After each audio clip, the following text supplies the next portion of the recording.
Ya, shalom saudaraku yang terkasih, yang paling dicintai oleh Bapak. Kita bersyukur ya, kasihnya kekal, kasihnya sempurna dan tidak berubah. Kita terus beribadah dan mendengarkan kabar baik di tengah-tengah dunia yang gelap, bergejolak, yang tidak menentu. Ya, masa depan dunia tidak jelas. Ya kan, ada peperangan, ada krisis, dan sekarang krisis pangan katanya, makanan. Ya, di Singapura ayam aja susah katanya. Jadi mereka susah bikin nasi ayam tuh ya. Chicken rice. Dan karena ayamnya dari Malaysia, Malaysianya stoknya terbatas, mungkin karena pakannya bermasalah. Ya, di tengah-tengah gitu kita memiliki disebutnya blessed happy God ya, Tuhan yang penuh sukacita dan memberkati ya, amin. Dan dia mau anak-anaknya juga joyful ya, bersukacita. Jadi kalau hari-hari ini dunia ini waktu semakin stres ya, semakin banyak tuntutan dan tekanan. Dan jadi kabar baik ini kita tinggal terima, tangan yang terbuka menerima, kita mix katanya, apa yang kita dengar kita mix dengan iman, dan itu yang menjadi termanifestasi dalam kehidupan kita. Amin. Ya, saudara yang mendengar di rekaman YouTube, saudara boleh like, subscribe, dan share, menjadi bagian dari kami untuk memberitakan Injil. Ya, Injil kabar baik, Injil kasih karunia, Injil damai sejahtera, Injil Kristus. Sama ya namanya, artinya. Dan itu semua tentang Yesus dan karyanya yang sempurna di kayu salib. Ya, jadi bukan hanya jemaat semua ya, mungkin sedang ngalamin juga tadi dibagikan ya, bahkan para pastor ya, karena dari luar seolah-olah kami harus mempersiapkan itu mah lemah atau apapun ya, tekan dari luar bukan dijadiin dasar. Nah, apa yang kita mau renungkan sebenarnya sangat-sangat penting hari ini. Seringkali kita gini, kita berharap sesuatu, kita tahu pengharapan Kristus itu pasti ya, tadi dibagikan bahwa apa yang Tuhan janjikan tidak ada yang tidak digenapi. Tapi kadang-kadang critical point-nya kan mean time-nya tuh apa tuh? Waktu sementaranya atau waktu tunggunya mungkin ya, atau waktu dari kita berdoa atau kita berharap sampai kepada manifestasinya ya, menanti tuh. Jadi kadang-kadang jadi pertanyaan sejuta umat atau pertanyaan sejuta umat, pertanyaan sejuta dolar kalau biasanya orang bilang ya. Jadi banyak yang putus di sini tuh. Jadi ketika menanti terus turunin standar. Ya, kita udah tahu ya, kalau kita turunin standar, Yesus standarnya sempurna. Kalau diturunin ya bukan Yesus lagi. Itu masalahnya. Ya. Kemudian ada keraguan ya, ada delay. Padahal ya kita sudah belajar juga. Ya, kita nggak bicarakan tentang delay hari ini, tapi kalau delay artinya ada penundaan, ya berarti nggak tepat waktu dong. Tepat waktu menurut ukuran Tuhan. Ya. Kita tahu ada kemuliaan yang lebih besar, atau ada pewahyuan yang lebih besar, atau ada manifestasi kebaikan yang lebih besar. Nah, itu yang jadi titik sulit juga bagi manusia ya. Jadi misalnya Abraham menantikan janji Tuhan punya anak, tapi lama gitu, 25 tahun kan. Tapi sebenarnya dalam 25 tahun itu Tuhan tetap baik, Tuhan tetap pelihara ya. Mereka kesehatannya, kekuatannya, bahkan kekuatan baru diberikan belakangan. Tapi ya menanti itu, oh begini kali, begitu kali, nurunin standar. Akhirnya Abraham harus mengambil Hagar ya. Dan jadi keluar anak Ismail yang nggak diperhitungkan sama Tuhan. Karena memang bukan anak janji, saudara, bukan anak janji ya. Tapi juga kita lihat Daud, kita lihat Yusuf, kita lihat Kaleb, ada penantian. Dan ini kan jadi pertanyaan tadi yang dikatakan ya, menjadi pertanyaan banyak orang juga. Nah, sebelum kita masuk ke situ, kita lihat dulu bahwa keadaan kegelapan hari ini kan bisa sangat mempengaruhi kita kan. Ya maksudnya bisa dari luar itu mempengaruhi ya. Iya loh, sekarang pangan susah. Kemarin minyak naik. Kalau di luar negeri ya tadi ayam naik misalnya. Atau inflasi, harga-harga nggak seperti kemarin loh. Kemarin cabai katanya mahal. Nggak tahu kalau yang punya restoran Padang gitu. Ya bukan rendang babi ya, yang lagi rame. Tapi saudara, ada inflasi ya, nilai tukar uang turun. Apalagi mungkin di Amerika, karena mereka cetak uang terus. Oke, ya. Jadi di tengah-tengah kegelapan itu sebenarnya apa yang Tuhan mau buat sebaliknya. Nah, kita belajar ya. Kalau musuh membuat sesuatu gelap, di dalam kegelapan itu ada terang gitu ya, ada terang Tuhan. Nah, kita baca lagi dari Yesaya 60 ayat 1 dan 2 ya. Ayo, iman timbul dari pendengaran, pendengaran akan firman Kristus. Ya, jadi kita bisa baca sama-sama ya, ada tertulis tuh di handphone atau laptop saudara. Arise ya, bangkitlah dan menjadi teranglah. Nah, jadi ini firman Tuhan berkata, Melki bangkitlah dan menjadi teranglah. Ya, kita tinggal bangkit jadi terang. Ya, seperti firman Tuhan. Sebab terangmu datang. Siapa terang kita? Yesus. Sama-sama katakan Yesus. Ya, dalam diri kita ada terang, Yesus. Dan kemuliaan Tuhan terbit atasmu. Nah, garis bawahi yang fokus kita sekarang ini adalah kemuliaan. Ya, kemuliaan Tuhan. The glory of the glory of God. Ya, apa arti kemuliaan Tuhan? Musa tanya, Tuhan, saya mau lihat kemuliaan-Mu. Ya, nanti aku lewat. Ya, jadi Musa tanya, mau lihat kemuliaan Tuhan. Tuhan lewat dan Tuhan katakan kemuliaannya itu adalah kebaikannya. Jadi sebenarnya kalau saudara gini, Tuhan menyatakan kemuliaannya melalui hidup saya. Nah, itu akan nyata kebaikan Tuhan yang kita alami, yang orang lain lihat juga. Ya, jadi Tuhan menyatakan kemuliaannya itu adalah kebaikannya. Amin.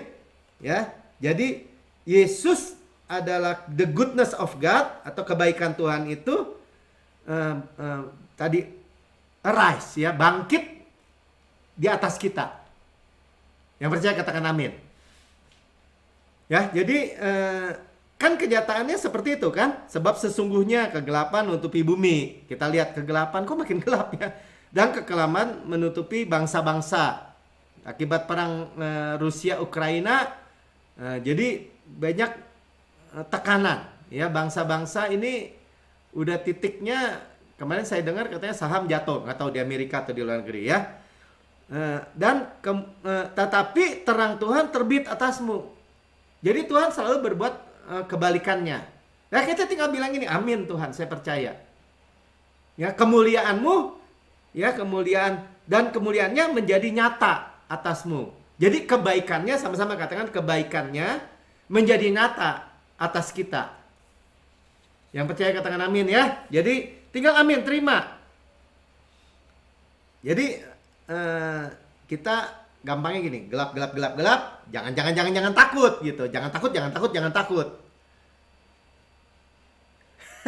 Karena apa? Kita mengalihkan dari yang gelap ini, apapun tadi krisis, masalah yang ada di luar sana, kita mengalihkan mata kita kepada apa? Kepada terang, Yesus. Ya, Tuhan akan mencurahkan kebaikannya di atas kita atau kemuliaannya tuh. Jadi sama ya. Jadi ketika Musa minta kemuliaannya Tuhan, lalu Tuhan lewat, itu kebaikannya disebutnya.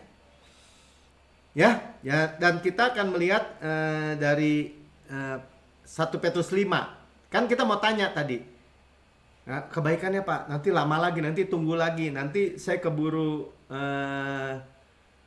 nggak terima atau apapun ya. Banyak orang, ya terus terang aja saya ngomong, ya banyak orang akhirnya putus di sini. Padahal sangat simpel. Ya, putus itu nurunin standar seperti saya bilang, atau bahkan Pak Melki mah ngasih halu atau hayal, ngasih pengharapan palsu, PHP. Ya, sering saya dengar gitu ya. Dan udah hilang aja. Ya padahal bukan saya yang ngasih pengharapan, dan pengharapan Tuhan itu pasti nggak palsu. Nah kan kita udah bilang, sekalipun nunggu juga ada kekuatan baru Tuhan berikan. Ya seperti ayat bilang ini, orang yang menanti-nantikan Tuhan diberikan kekuatan baru.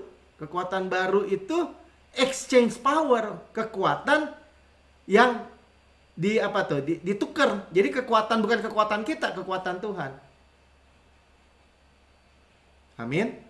Ya terbang dengan kekuatan sayap Raja Wali. Berarti terbang itu bicara speed and power, atau kecepatan dan kekuatan. Raja Wali itu bicara kasih karunia. Kekuatan sayap Raja Wali itu. Makanya dikatakan berlari tidak menjadi lesu, berjalan tidak menjadi lelah.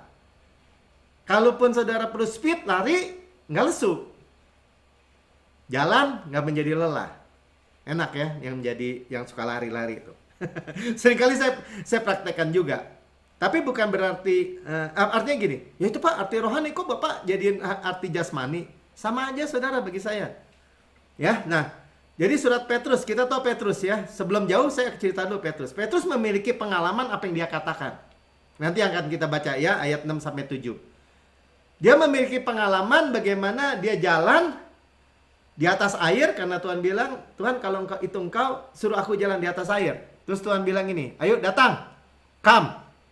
Dan dia berjalan di atas air, tapi dalam kehidupannya dia lihat kiri kanan, lihat gelombang, lihat angin, dia rasakan, dia lihat, dia ngerasa gini, waduh, ya matanya mulai teralih gitu, matanya mulai tidak lagi fokus kepada Yesus, tapi teralih, dan dia mulai tenggelam. Nah, tapi di tengah-tengah tenggelam gitu, dia bilang, Tuhan tolong. Dan tangan Tuhan itu mengangkat dia. Sama-sama katakan, tangan Tuhan itu mengangkat saya sekarang.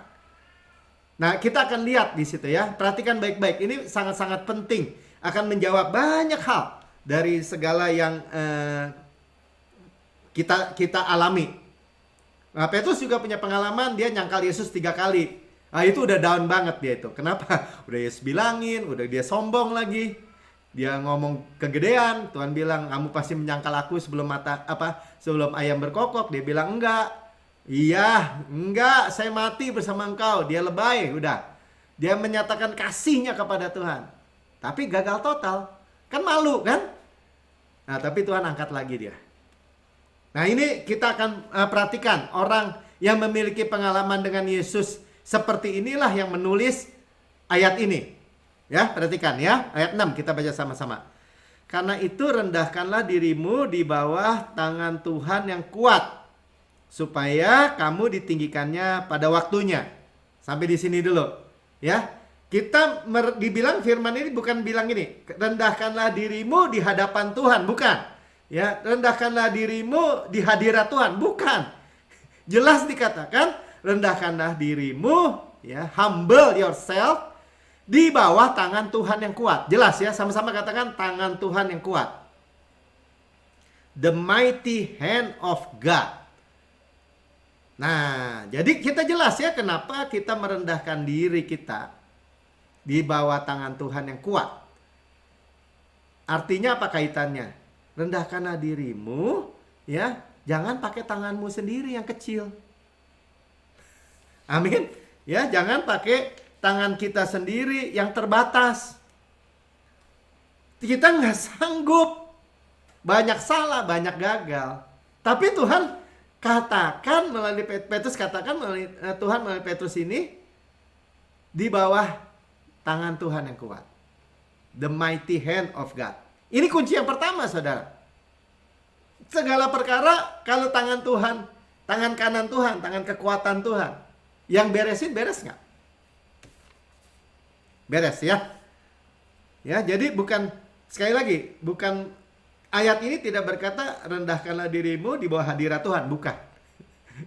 Ya memang kita di dalam hadirat Tuhan, ya kita tunduk menyembah, oke lah. Tapi rendahkanlah dirimu, ya, humble yourself di bawah tangan Tuhan yang kuat. Sama-sama katakan tangan Tuhan yang kuat. Ya, jadi di bawah tangan Tuhan yang kuat. Di bawah kepak sayapnya, kekuatannya. Di bawah perlindungannya, pemeliharaannya. Ya, penyediaannya. Yang percaya katakan amin. Ya, dan dikatakan apa? Kamu ditinggikannya pada waktunya. Tuh. Ditinggikannya pada waktunya. Jadi bukan kita sendiri yang meninggikan diri, tapi tangan Tuhan akan meninggikan kita. Tuhan akan meninggikan kita di atas segala bangsa. Makanya kemuliaan Tuhan tadi dikatakannya, atau kebaikan Tuhan itu akan nyata. Kuncinya sederhana ya. Kuncinya sederhana. Ya, jadi kita bergantung, sama-sama katakan, saya bergantung pada tangan Tuhan yang kuat. Bukan bergantung pada tangan saya yang kecil. Ya, tangan itu bicara apa? Ya, kita harus kerjakan ini, tambahkan ini, lakukan ini. Nah, ditinggikannya itu bahasa Yunaninya hypso ya. Mana mungkin Mika bisa kasih lihat ya. Lihat. Ini luar biasa. Ini dari Olive Tree Exchange Strong's Dictionary. Jadi dari kamus Olive Tree Exchange Strong ya. Jadi ini apa kamusnya dari apa arti kata exalt ya, ditinggikan tadi ya, ditinggikannya.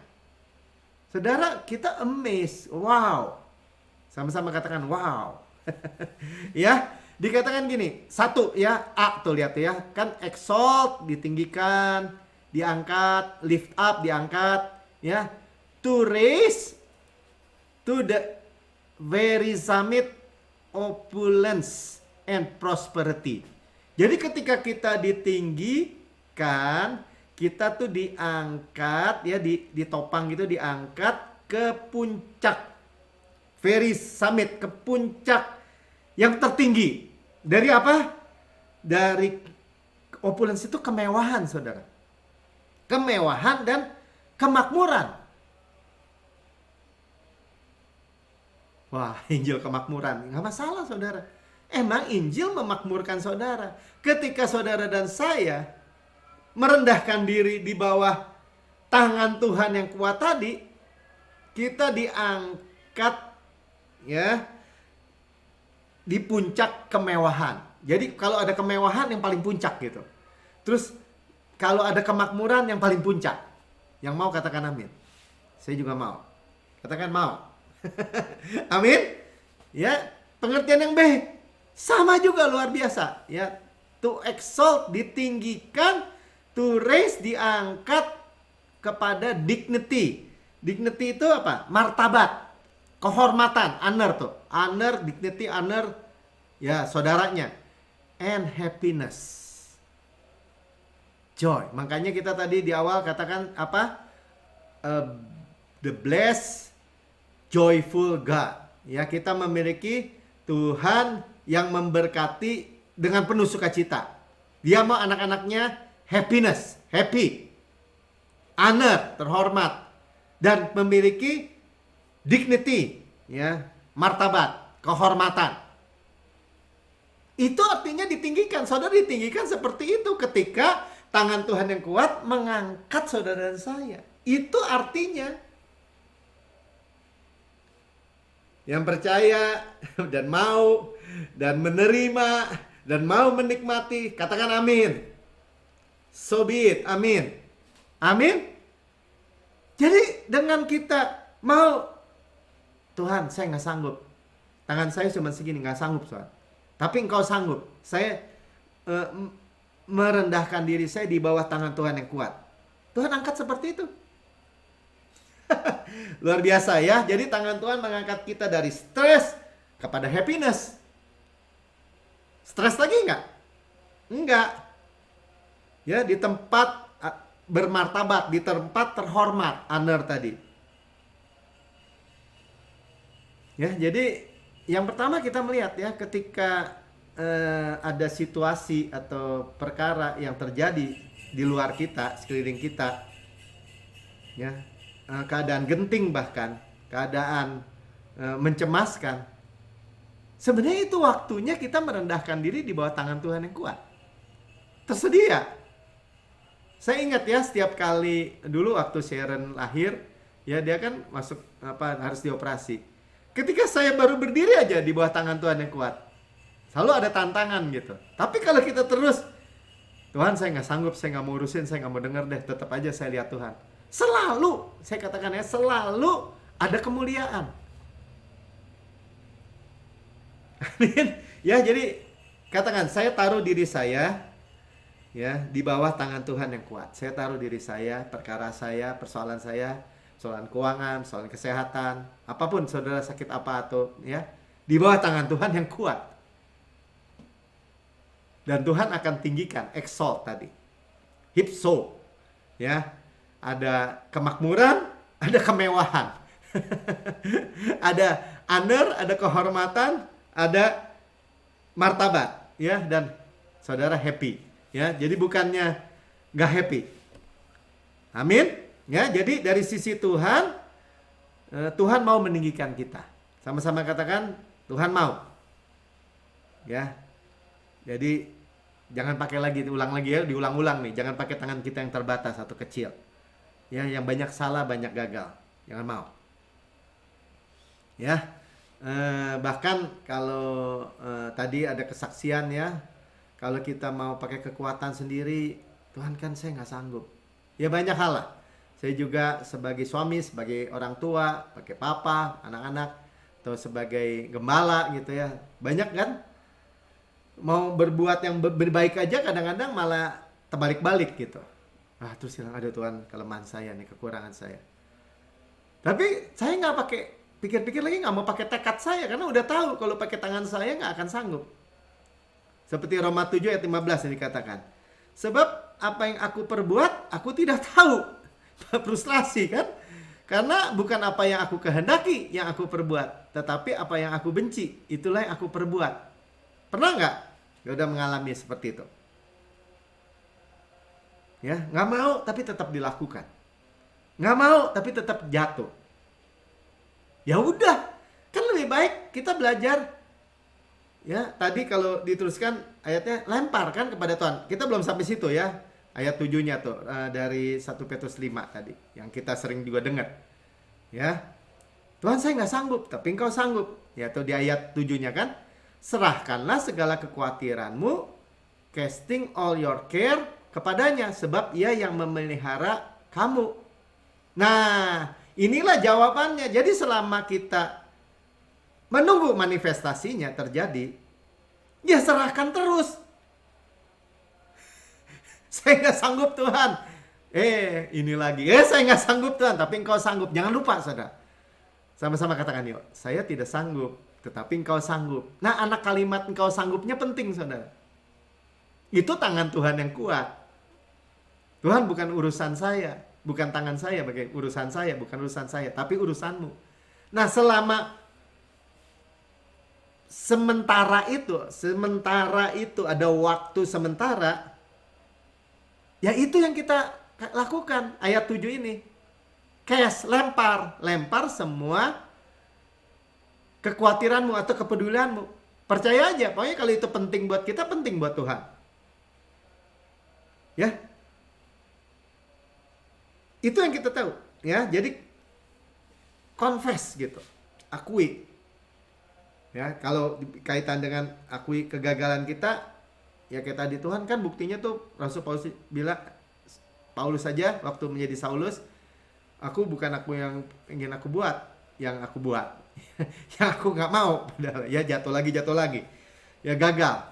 Nah, kalau orang gagal di dalam kasih karunia, kita boleh minta sorry, say sorry, minta ampun, ya terserah lah. Tapi bukan untuk diampuni, tapi karena telah diampuni. Beda ya. Ya itu masalah hubungan, saudara udah tahu. Ya, jadi jangan gagal fokus ya, terus fokus kepada Tuhan. Ya, jadi bukan dalam kelemahan kita tuh akhirnya bukan ya udahlah. Saya emang begini deh. Saya mah parah, saya mah pasif aja deh. Saya nggak mau buat apa-apa. Ya, bukan seperti itu saudara ya. Bukan seperti itu akibatnya ketika kita merendahkan diri kita di bawah tangan Tuhan yang kuat. Bukan orang lain nggak ngerti saya sih. Ya kesalahan yang lain. Ya kasihani diri sendiri. Semua orang yang salah. Istri yang salah, suami yang salah, orang lain yang salah, pemerintah yang salah. Bukan, saudara. Jadi ternyata kenapa ada kita lempar masalah kita dan lempar lagi terus selama waktu penantian itu, ya karena ada perjalanan gitu, saudara. Seringkali lah ya, nggak selalu. Jadi seringkali nggak instan. Ya kan kita maunya instan, ya kita maunya instan, betul. Kita mau masak mie aja maunya instan, 2 menit jadi. Tapi nggak sekelalu. Kan realitanya nggak selalu instan. Bukan Tuhan nggak mau, bukan Tuhan menunda-nunda, bukan. Kan in due time tadi ya, dalam waktunya. Ada waktunya. Dan Tuhan nggak melambat-lambatin, kita tahu. Tuhan di pihak kita, bukan melawan kita. Jadi tenang aja sebenarnya, dipelihara, tetap dipelihara. Tetapi di situ kita nggak perlu turunin standar. Sama-sama katakan, saya nggak perlu nurunin standar. Standar Yesus ya. Standar kualitas Yesus. Yang kita perlu adalah kita lempar. Kalau Yesus bilang, mana Kaleb, lu buktinya juga keliling-keliling lu sama kita orang, sama orang-orang yang dihukum Tuhan. Lu juga dihukum tuh. Enggak, dia bilang enggak. Saya pewaris Kanaan. Ya, tidak, saya pewaris Kanaan. Ya, nanti kita lihat Daud juga sama. Dalam keadaan dia bagaimana, dia tetap perjalanannya ya, karena ada Tuhan manifestasi pada waktunya, berarti ada waktu antara sementara ya, saya sebutnya ya. Juga jangan salah paham. Jangan salah paham. Jadi misalnya kasus Marta dan Maria, ya Tuhan ingin bukan hanya menyembuhkan Lazarus, dia pengen memanifestasikan, membangkitkan Lazarus, saudaranya. Kan beda kan?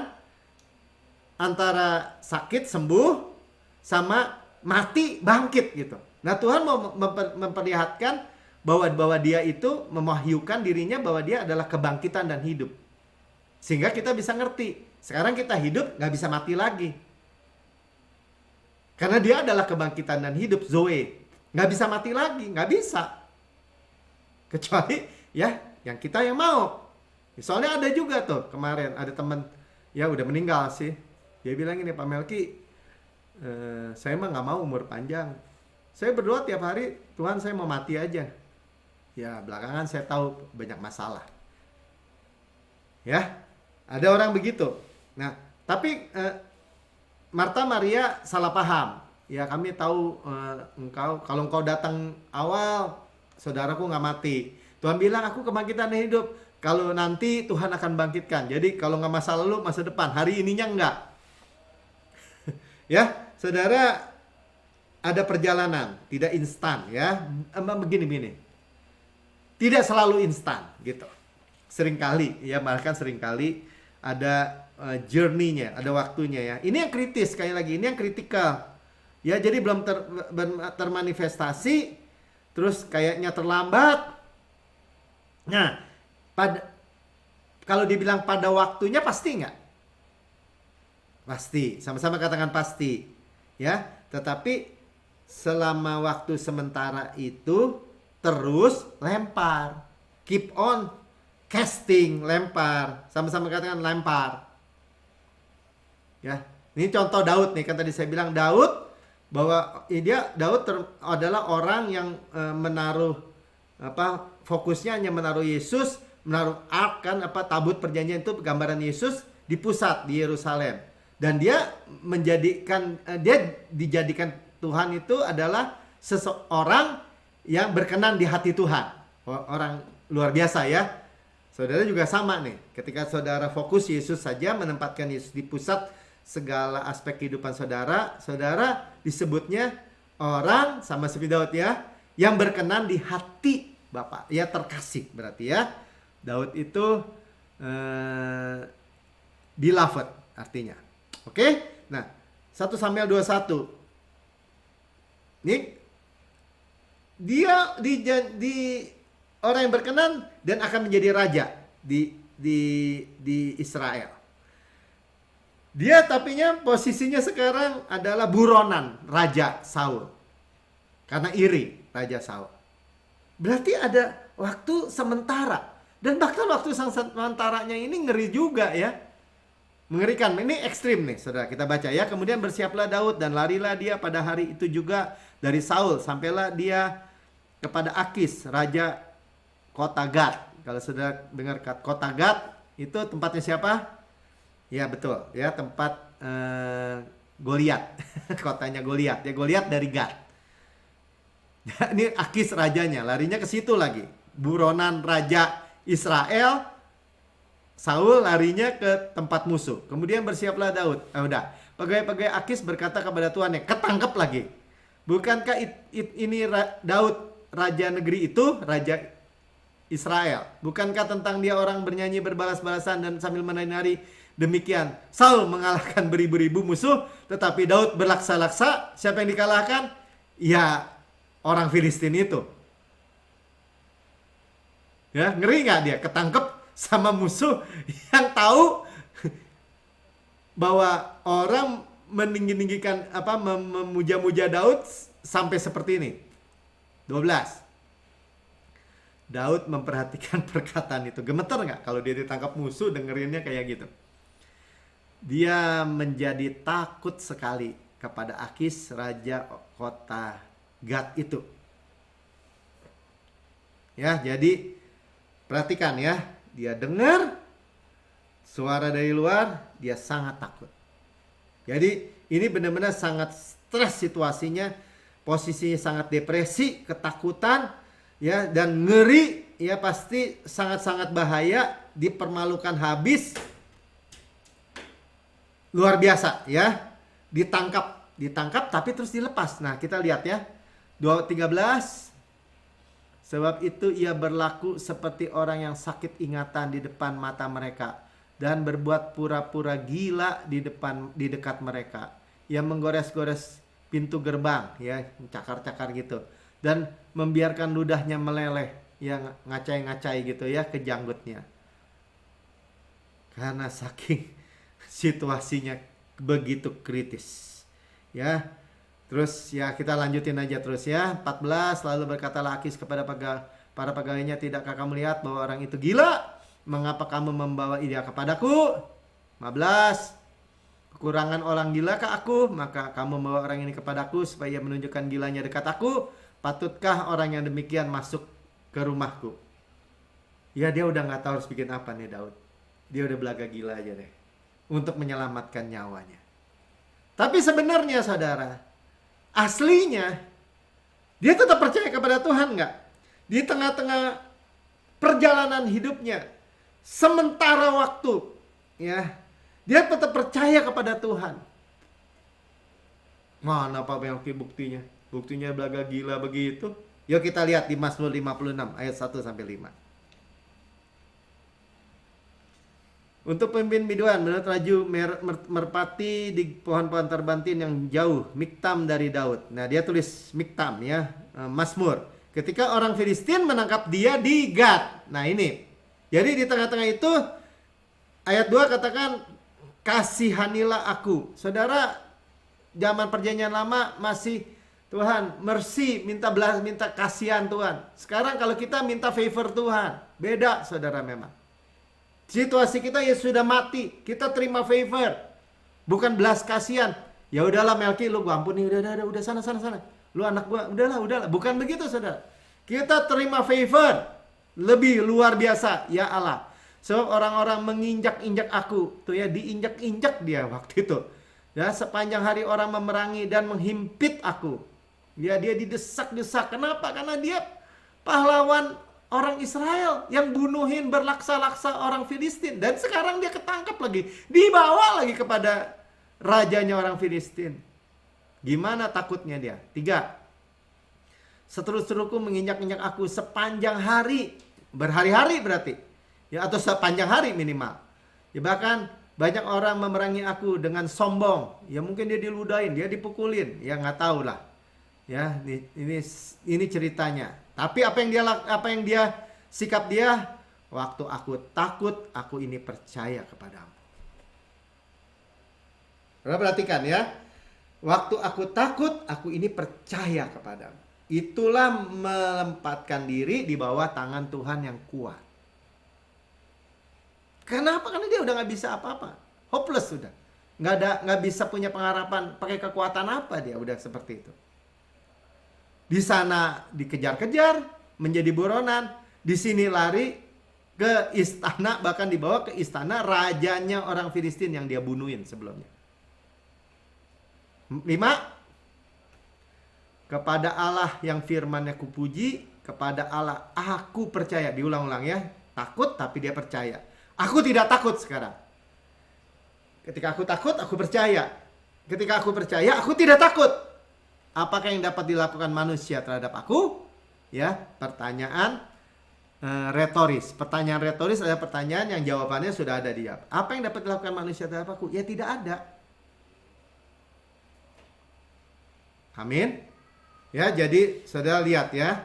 Kembali lagi tadi dari 1 Petrus 5 ayat 6 dan 7. Ya, jadi bagaimana rendahkanlah diri kita di bawah the mighty hand of God, ya, tangan Tuhan yang kuat. Bukan merendahkan diri kita di hadirat Tuhan, di hadapan Tuhan, bukan. Di bawah tangan Tuhan yang kuat. Dan tangan Tuhan yang kuat ini pasti meninggikan kita pada waktunya. Tapi sementara waktu menuju tangan Tuhan meninggikan kita pada waktunya, ya ada waktunya di depan, pasti apa yang kita lakukan? Lempar. Lempar kekhawatiran kita itu. Semua lempar. Ada datang lagi, lempar. Ada orang kata-katakan apa lagi yang melemahkan, lempar. Ya mungkin Tuhan kasih kamu penyakit kali, enggak, lempar. Tetap penyakit saya sudah ditanggung oleh Yesus. Dan saya terima pemeliharaannya. Amin. Itu namanya percaya. Jadi tidak worry atau khawatir berkepanjangan, ketakutan, komplain, bersungut-sungut, protes, marah, ngambek, kecewa, depresi, melukai diri. Itu semua nggak akan menolong apa-apa. Jadi jelas ya, malam ini kita belajar pertolongan yang sejati, yang asli adalah lempar, terus lempar. Sama-sama kata terus lempar. Ya, jadi kita udah taruh di bawah tangan Tuhan yang kuat. Ya, kita rest, kita lempar, kita perkat saja kebenaran. Amin. Jadi pengalaman Petrus ketika dia tenggelam, tangan Tuhan yang kuat angkat dia nggak? Angkat. Ya, amin. Saya nggak panjang lebarkan firman Tuhan malam ini. Saudara yang mendengar di rekaman YouTube, saudara berkata, waduh, hidup saya udah mau tenggelam. Air sudah sampai di hidung saya. Saya mendengar kabar yang Bapak berikan. Ya, tapi saya belum pernah menerima Yesus sebagai Tuhan dan Juru Selamat pribadi saya. Ini bukan kebetulan saudara mendengar firman Tuhan. Saudara boleh ikuti saya berdoa untuk menerima Yesus sebagai Tuhan dan Juru Selamat pribadi saudara. Katakan, Tuhan Yesus yang maha mulia. Ya, ikuti saya doa. Ya, katakan, Tuhan Yesus yang maha mulia, saya menerima Engkau sebagai Tuhan dan Juru Selamat pribadi saya. Dengan mulut saya mengaku, dengan hati saya percaya bahwa Engkau telah mati buat saya, dibangkitkan karena pembenaran saya, ya karena pembenaran, naik ke surga, duduk di sebelah kanan Allah Bapa, dan mendudukkan saya bersama-sama dengan Engkau. Surga adalah rumah saya. Saya anak yang paling dikasihi oleh Bapa. Saya memiliki Tuhan yang memberkati dan memberkati penuh sukacita. Sekarang saya menaruh hidup saya di bawah tangan Tuhan yang kuat. Dan dalam penantiannya menuju waktu bahwa saya akan diangkat tinggi, ya, di-exalt, diangkat penuh kemuliaan, penuh sukacita. Pada waktunya saya lempar semua perkara saya kepadamu, sebab Engkau yang memelihara saya. Dalam nama Tuhan Yesus, amin. Saudara diberkati, ya, saya sangat diberkati dengan firman ini dan memberikan kita benar-benar praktis. Ya, kenapa di dalam waktu penantian juga kita nggak perlu khawatir karena kita bisa lempar. Kenapa di dalam penantian kita nggak kendor? Karena pasti pasti ditinggikan. Ya, saudara jangan takut karena ditinggikan Tuhan, penuh honor, penuh kemuliaan, penuh kehormatan dan happiness, ya, penuh sukacita.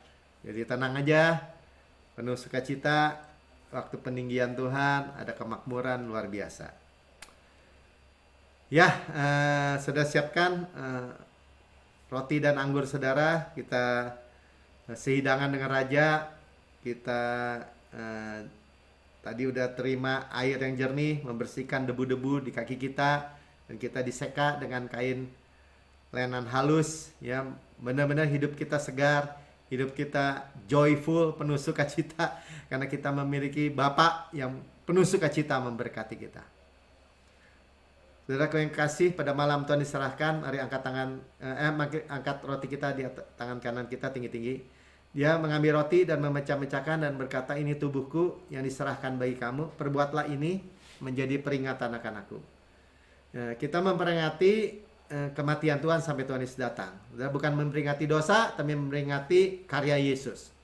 Tubuhku benar-benar makanan, darahku benar-benar minuman, kata Tuhan Yesus, ya. Tubuh Kristus itu dan darah Kristus itu benar-benar benefit, benar-benar menguntungkan. Kita discern mengakui tubuh Tuhan. Tubuh Kristus diremukkan supaya saudara dan saya utuh, sukses, utuh, berkemenangan tanpa susah payah, tanpa sweat, tanpa keringat, ya, tanpa susah payah. Ditikam supaya dosa kita dihapus, keluar air dan darah, kan? Dicambuk sampai kelihatan tersingkap tulangnya, ya, oleh bilurnya kita udah sembuh. Tuhan memikul, menanggung sakit dan penyakit kita. Ya, dibakar, seperti saudara lihat film di belakang, ditimpa semua kutuk, penyakit, murka, penghukuman, supaya saudara dan saya tidak dihukum. Tapi kita bisa rest, bersandar pada kemurahan dan kebaikannya saja.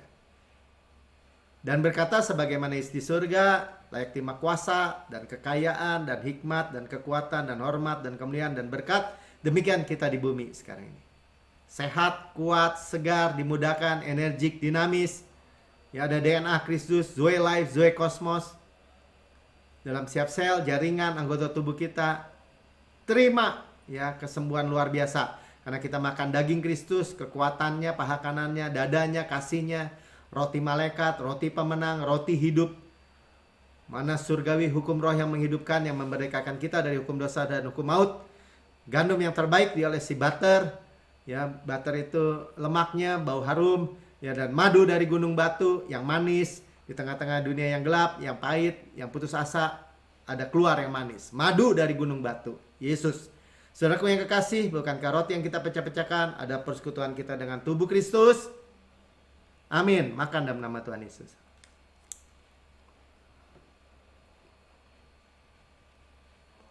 Amin. Terima saudara. Kesehatan, kemudahan, kesehatan Kristus, kekuatan Kristus, kepala sehat, tubuh sehat. Kita tulang Kristus, daging Kristus. Dan sudah makan, Tuhan Yesus katakan ini cawan perjanjian baru yang dimeteraikan oleh darahku untuk pengampunan segala dosa. Kalau dosa kita dihapus, masa lalu, masa kini, masa depan, selama-lamanya. Ya, kita adalah kebenaran Tuhan di dalam Kristus. Kita dibenarkan sepenuhnya. Tuhan melupakan dosa dan kesalahan kita. Tidak mungkin pernah ingat. Tidak diinput, tidak dimasukkan perhitungan. Ya, continue berkelanjutan bahwa kita itu disucikan di bawah air terjun darah Yesus tuh. Continue berkelanjutan. Nggak kita bisa mewarisi semua apa yang Tuhan sudah bayar dengan darah. Mewarisi Kanaan, mewarisi dunia ini, mewarisi berkat Abraham, mewarisi Shalom Kristus, mewarisi panen raya besar, manifestasi berkat berlimpah-limpah dari hujan akhir, mewarisi berkat-berkat pneumatikos, ya, berkat-berkat rohani in heavenly places, di alam surgawi, mewarisi minyak emas dari pipa emas. Kita tidak khawatir, kita tidak pencet, semuanya ngalir dengan lancar. Mewarisi berkat-berkat karisma, karunia-karunia Tuhan, power, Saudaraku yang kekasih, bukan kacauan yang atasnya kita mengucap syukur, ada persekutuan kita dengan darah Kristus. Amin. Minum dalam nama Tuhan Yesus. Haleluya. Saudara mengucap syukur, saudara menerima kebenaran yang memerdekakan saudara.